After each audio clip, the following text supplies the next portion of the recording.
دیکھیے آپ اگر کوئی سچی نیت سے کوئی توسل کریں تو واقعی یہ بات 100% کہی جا سکتی کہ معجزات آج کل بھی ہو سکتی. سچے دل سے توسل تو کریں. آیت اللہ ریشاری نے باقاعدہ زمزم عرفان میں لکھا ہے کہ مرحوم کربلائی کاظم ساروقی، یہ ساروق جو کہ عراق ایران کا ایک علاقہ ہے، اس کے قریبی قریہ اور گاؤں ہے، وہاں کربلائی کاظم ساروقی ایک عام دیہاتی شخص تھا جو پڑھا لکھا بھی نہیں تھا، حتیٰ کہ اسے الف بے تے یہ بھی نہیں آتی تھی، بالکل عام دیہاتی. کیا ایسا معجزہ ہوا کہ ایک لمحے ایک سیکنڈ کے اندر حافظ قرآن ہو گیا. ایک سیکنڈ میں خود بتایا انہوں نے کربلائی کاظم ساروقی نے. کہہ رہے ہیں کہ آیت اللہ حائری، اس زمانے میں آیت اللہ سید عبد الکریم حائری ہوا کرتے تھے، ساروق میں باقاعدہ ایک مبلغ بھیجا انہوں نے. وہ مبلغ کیا انہوں نے آ کر کیا کہ باقاعدہ لوگوں کو جا کر سمجھایا کہ دیکھیں آپ لوگ یہاں پر ہیں، آپ لوگ زکوٰۃ نہیں نکال رہے ہیں، آپ لوگ خمس نہیں نکال رہے ہیں، کیونکہ ظاہر ہے کہ گاؤں دیہات ان کا تو زراعت وغیرہ اس میں بہت ساری نصاب کے اندر ایسی چیزیں آ جاتی ہیں کہ جو کہ نصاب میں شامل ہوتی ہیں اور اس پہ زکوٰۃ نکالنی چاہیے، خمس نکالنا چاہیے. آپ کی نمازیں ساری بیکار ہیں، آپ کے روزے سب بیکار ہو جائیں گے اگر یہ اموال حرام آپ کے اندر جا رہے ہیں. انہوں نے سنا کربلائی کاظم ساروقی نے، ایک عام دیہاتی، ایک فارمر، ایک کسان، یہ اپنے والد کے پاس آئے اور کہا کہ والد محترم کیا آپ یہ خمس زکوٰۃ وغیرہ نکالتے ہیں؟ انہوں نے کہا نہیں میں تو نہیں نکالتا. کہا کہ پھر نکالیے. والد تیار نہیں ہوئے، اتنی محنت سے ہم کمائی کر رہے ہیں، اس میں کیسے دے دیں جیسے اکثر ہوتا ہے. انہوں نے اپنے گھر بار کو چھوڑا اور قوم آ گئے. بعد میں ان کے والد نے کسی آدمی کو بھیجا کہ جاؤ کربلائی کاظم ساروقی کو دوبارہ لے کر آؤ. دوبارہ لے کر آئے. والد نے سوچا کہ شاید اس کا بھوت اتر گیا ہوگا، یہ مال حرام کو کھانے والا، کہ اس سے اپنے آپ کو بچایا جائے، دیکھیں اب کیا ہوتا ہے. جب آئے اور کہا کہ والد گرامی آپ نے خمس اور زکوٰۃ نکالا یا نہیں نکالا؟ کہا کہ نہیں، نہ نکالا نہ نکالنے کا ارادہ ہے. یہ فوراً وہاں سے اٹھے اور اب تہران آ گئے. تہران کچھ عرصے رہے کہ والد نے پھر ایک آدمی کو بھیجا اور کہا کہ جاؤ کاظم کو لے کر آؤ. پھر والد نے کہا کہ میں تمہاری زمین ہی الگ کر دیتا ہوں، یا تم خود ہی کماؤ، خود ہی کھاؤ اور تمام جو شرعی جو خمس و زکوٰۃ ہے خود ادا کرو. جیسے ان کو اپنا حصہ ملا آدھا تو اسی وقت کھڑے ہو کر راہ خدا میں اسی وقت صدقہ کر دیا، جتنا بھی باپ کی طرف سے چیزیں ملی تھی. پھر کہہ رہے ہیں اس کے بعد جب میں نے صدقہ کر دیا، ظہر کی نماز کا وقت تھا، میں امام زادے جو وہاں پر ہیں ساروق میں، ہفتاد و دوتن، باقاعدہ قم میں ان کے نام سے موسوم ایک پارک بھی ہے، ہفتاد و دوتن پارک جو ہے، تو امام زادے جو ہیں وہاں پر ہفتاد و دوتن کے نام سے، اور باقاعدہ ان کا ایک روزہ ہے وہاں پر. تو کہنے لگے کہ میں وہاں نماز کے لیے وہاں پر گیا، تو اچانک سے نماز کے بعد میں لیٹا ہوا تھا وہیں پر تھکا ہارا، کہ میں نے دیکھا کہ 2 عرب آئے ہیں میرے پاس، اور حلیے سے ہی وہ مجھے انتہائی وجیح عربی لباس پہنے ہوئے، سبز رنگ کا امامہ پہنے ہوئے، میرا نام لے کر مخاطب کیا کربلائی کاظم ساروقی ہمارے ساتھ آؤ. اور اس کے بعد جو ہے وہ فاتحہ پڑھی اور کہا کہ تم کچھ اور کیوں نہیں پڑھ رہے ہو؟ کربلائی کاظم سے کہا کہ مجھے کچھ پڑھنا آتا ہی نہیں، کیا پڑھوں؟ کہا کہ اس کتبے کو پڑھو. سامنے ایک کتبہ لکھا ہوا تھا جس پہ سورہ اعراف کی آیت نمبر 54 سے 57 تک لکھی ہوئی تھی. کہہ رہے ہیں میں ان آیات کو پڑھتا چلا گیا اگرچہ مجھے پڑھنا آتا ہی نہیں تھا.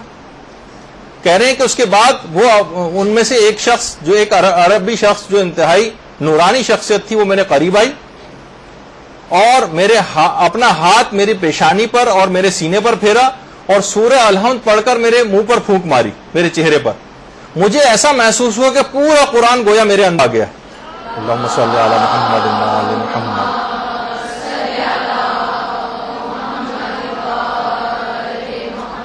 میں بے ہوش ہو کر نیچے گر پڑا، اور اس کے بعد جب مجھے ہوش آیا تو میں وہاں سے سیدھا آغا حاج صابر عراقی کے پاس گیا جو زمانے کے عالم دین تھے، اور ان کو سارا ماجرا جو ہے بیان کیا کہ میرے ساتھ ایسا ہوا ہے. انہوں نے اچھا وہ بھی مجھے جانتے تھے کہ میں بالکل دیہاتی، ذرا سا بھی پڑھنا لکھنا نہیں آتا. انہوں نے مجھ سے سورہ مریم کی آیات پوچھی اور اس کے بعد سورہ یاسین کی آیات پوچھی اور سورہ رحمان کی آیات پوچھی. حیران رہ گیا کہ میں ہر چیز بتاتا چلا گیا، حتیٰ کہ جو طالب علم تھے اس زمانے میں اور علماء تھے اور مراجع تھے ان تک نے میرا اس کے بعد امتحان لیا. اور آیت اللہ تقی خنساری نے اپنے پاس مجھے بلایا اور انہوں نے بھی امتحان لیا. اور آیت اللہ یہ تقی خنصاری کے جب پاس کربلا کاظم ساروقی گئے تو کربلا کاظم ساروقی نے کہا کہ اگر آپ کہیں تو کیا میں قرآن کو معکوساً سناؤں، یعنی الٹا سناؤں آپ کو؟ یعنی سورہ بقرہ کی جو 286 آیتیں کہہ رہے ہیں وہاں سے انہوں نے الٹا پڑھنا شروع کر دیا، 286 پھر 285 284 اور اس سے لے کر پہلی آیت تک۔ تقی خنصاری حیران رہ گئے، کہنے لگے کہ میں 60 سال سے سورہ توحید کو جو ہے وہ روزانہ نمازوں میں پڑھ رہا ہوں اور ویسے بھی، لیکن کوئی مجھ سے بھی اگر کہے کہ ان 4 آیتوں کا سورہ ان کو الٹا سناؤ تو میں فکر و تامل کیے بغیر سنا نہیں سکتا۔ تو یقیناً یہ امام زمانہ علیہ السلام کی کوئی خاص عنایت اس کے اوپر ہوئی۔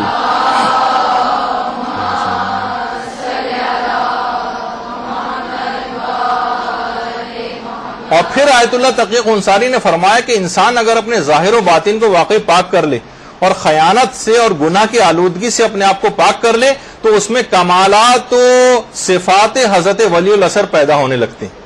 اللہم صلی علی محمد وعلی محمد۔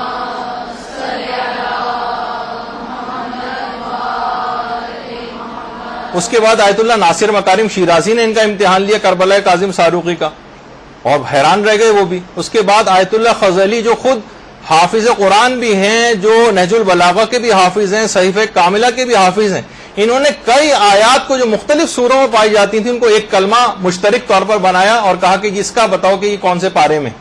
کربلا کاظم ساروقی جو مسکرار کہا کہ آپ نے 3 الگ الگ سورے کی آیات آپس میں ملا دی، پہلا ٹکڑا فلاں سورے کی فلاں آیت ہے، اس سے پہلے یہ آیت ہے، اس کے بعد یہ آیت ہے، درمیان والا ٹکڑا فلاں سورے کی آیت ہے، اس سے پہلے یہ آیت ہے، اس کے بعد یہ آیت ہے، فلاں آخری ٹکڑا فلاں سورے کی آیت ہے، اس سے پہلے یہ آیت ہے، اس کے بعد یہ آیت ہے۔ سب لوگ حیران رہ گئے، حتیٰ کہ جب اتنی شہرت ان کی ہوئی آیت اللہ بروجردی نے ان کو عراق سے قم بلوایا اور باقاعدہ ان کی ایک دعوت کی، اور اس کے بعد آیت اللہ سید محمد حجت کو قمری نے ان کا امتحان لیا، اس کے بعد آیت اللہ جعفر سبحانی نے ان کا امتحان لیا، اور اسی زمانے میں شہید نواب صفوی جو خود بڑے عالم دین تھے، اس کے بعد میں بہرحال خاص وجوہات کے تحت یہ قید ہوئے اور اس کے بعد شہید بھی کر دیے گئے، شہید نواب صفوی، انہوں نے ان کا بڑا عجیب و غریب امتحان لیا۔ انہوں نے نہج البلاغہ کی جو کلمات امیر المومنین ہیں ان کو آیات قرآنی کے ساتھ مکس کر کے ان کو سامنے رکھا کہ اس کو پڑھ کے بتاؤ کہ اس میں قرآن کہاں ہے، تو انہوں نے جہاں جہاں قرآنی آیات تھیں فوراً ان کے اوپر انگلی لگائی کہ یہ قرآن ہے اور یہ قرآن نہیں۔ وہ حیران رہ گئے شہید نواب صفوی کہ تم نے کیسے پہچانا؟ ظاہر ان کو ویسے پڑھنا لکھنا بھی نہیں آتا تھا۔ کہا کہ تم نے کیسے پہچانا؟ کہا قرآن نور ہے، نور ہے، اور جو نورانی جو اس کی آیتیں وہ الگ سے مجھے نور بن کے میرے سامنے روشن ہو جاتی ہیں۔ اللہم صلی علی محمد وعلی محمد۔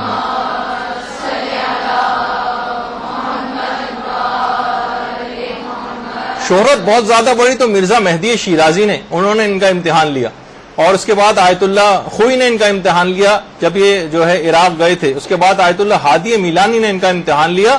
تو بہرحال سب لوگ دیکھ کے حیران رہ گئے کہ فقط قرآن رٹا ہوا نہیں ہے، جس طریقے سے کسی نے بس قرآن حفظ کر لیا اور رٹا نہیں، قرآن کے مفہوم اور مصداق قرآن سے بھی واقف ہو گئے تھے۔ لوگ کو کوئی آتے تھے کہ کوئی قرضے کی کوئی آیت آپ جو ہے وہ ہمیں قرضہ بہت زیادہ ہو گیا، کوئی آیت بتائیں جسے قرضہ اترا ہے تو قرضے سے متعلق آیتیں بتاتے تھے، کوئی بیمار آتا تھا تو بیماری سے متعلق آیات بتاتے تھے، بلا فاصلہ بغیر کوئی سوچے جو ہے ان کے زبان سے کربلا کاظم ساروقی کی آیتیں نکلتی چلی جاتی تھیں۔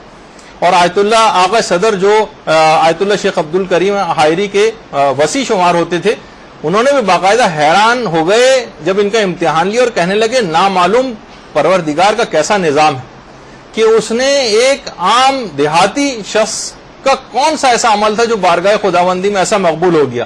کہنے لگے میں سید بھی ہوں، میں ذریت رسول میں سے بھی ہوں، میں نے پوری زندگی علم دین میں بھی لگا کر گزاری ہے، واجبات و حرام میں نے کوئی آج تک کبھی کوئی کوتاہی اپنے عمل سے نہیں ہونے دی، ہر حرام کام سے بھی اپنے آپ کو بچایا، پھر بھی مجھے وہ مقام نہیں ملا جو اس ایک عام گاؤں کے بغیر پڑھے لکھے اس بزرگ کو یہ مقام اتنا بڑا حاصل ہو گیا۔ اور ایسا حافظ قرآن آیت اللہ کاظم کا یہ شیخ کربلائی کاظم ساروقی ہو گئے کہ باقاعدہ جب یہ کویت گئے تھے تو امیر کویت نے ان کو باقاعدہ روکنے کی کوشش کی تھی اور بہت سی مہارات بھی دی تھی، لیکن انہوں نے قبول نہیں کی، حتیٰ کہ مہاراج کرام تک سے جو ہدیے وغیرہ ملتے تھے ان پیسوں کو بھی بلکہ قبول نہیں کرتے تھے، کہتے تھے نہیں مجھے اس کی ضرورت ہی نہیں۔ حتیٰ کہ علماء نے کہا کہ تحریف قرآن کے ویسے الگ سے ہمارے پاس محکم دلائل ہیں، لیکن کہتے ہیں کہ کربلائی کاظم ساروقی کا جو حفظ قرآن ہے یہ خود ایک دلیل ہے کہ قرآن میں کوئی تحریف نہیں ہوئی، کیونکہ یہ اس کو براہ راست معجزے کے ذریعے ودیت ہوا ہے، تو ایک ایک آیت اسی ترتیب کے ساتھ اس کے سینے کے اندر ہے، جس طریقے سے ہمارے سامنے قرآن کی صورت میں جو ہمارے سامنے موجود ہوتا ہے. اللہم صلی علی محمد.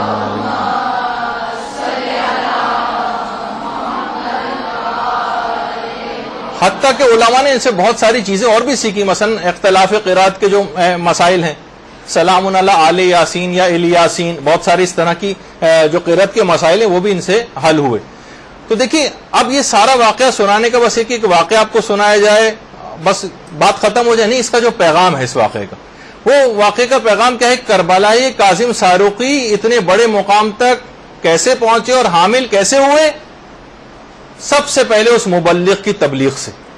وہ جو سب سے پہلے وہاں پر آئے تھے ساروق میں عبد الکریم حائری کی طرف سے اعزام ہو کر، اور انہوں نے وہاں آ کر لوگوں کو احساس دلایا تھا کہ تم خمس نہیں نکالتے، تم زکوٰۃ نہیں نکالتے، تمہارے کوئی اعمال اس لحاظ سے قبول نہیں کہ اگر مال حرام تمہارے اندر جا رہا ہے. مبلغ کی تبلیغ یہ سب سے پہلی چیز ہے. تو جب بھی آپ کو بار بار تبلیغ کا کہتے ہیں، آپ کو کیا پتا کہ آپ کی تبلیغ کرنے سے، کوئی ایک جملہ کہنے سے کسی کی زندگی میں ایسا انقلاب برپا ہو جائے. اب کربلا کاظم ساروقی اتنے بڑے مرتبے کے حامل ہوئے، قرآن کی کیسی عظمت و جلالت، کتنا زیادہ لوگوں کو قرآن کی طرف انہوں نے بعد میں راغب کیا، یہ سب اس معلم کے کھاتے میں جائے گا، اس کا ثواب کہ جنہوں نے سب سے پہلے اس کی داغ بیل ڈالی تھی. مبلغ کی تبلیغ. اس کے بعد پھر یہ کہ اس مبلغ نے آ کر حلال و حرام کے احکامات وہاں پر آ کر بتائے تھے. علماء جو حلال و حرام فضول قسم کی لا یعنی بحثوں کے اندر لوگوں کو گرفتار نہیں کیا تھا، جیسے کہ ہمارے اکثر مرد حضرات کی تقاریر کے عنوان ہوا کرتے ہیں کہ لوگوں کو عملی زندگی میں عمل کرنے کی کوئی چیز ہی تقریر میں سے نہیں ملتی. اپنے عمل کو ٹھیک کریں، اپنے اخلاق کو ٹھیک کریں، اپنے کردار کو ٹھیک کریں، لا یعنی قسم کے مباحث کو تقاریر کے اندر لے کر آتے ہیں. کیا حلال و حرام کے مسائل بتائے باقاعدہ، اور انہوں نے بھی حلال و حرام پر کوئی کمپرومائز نہیں کیا.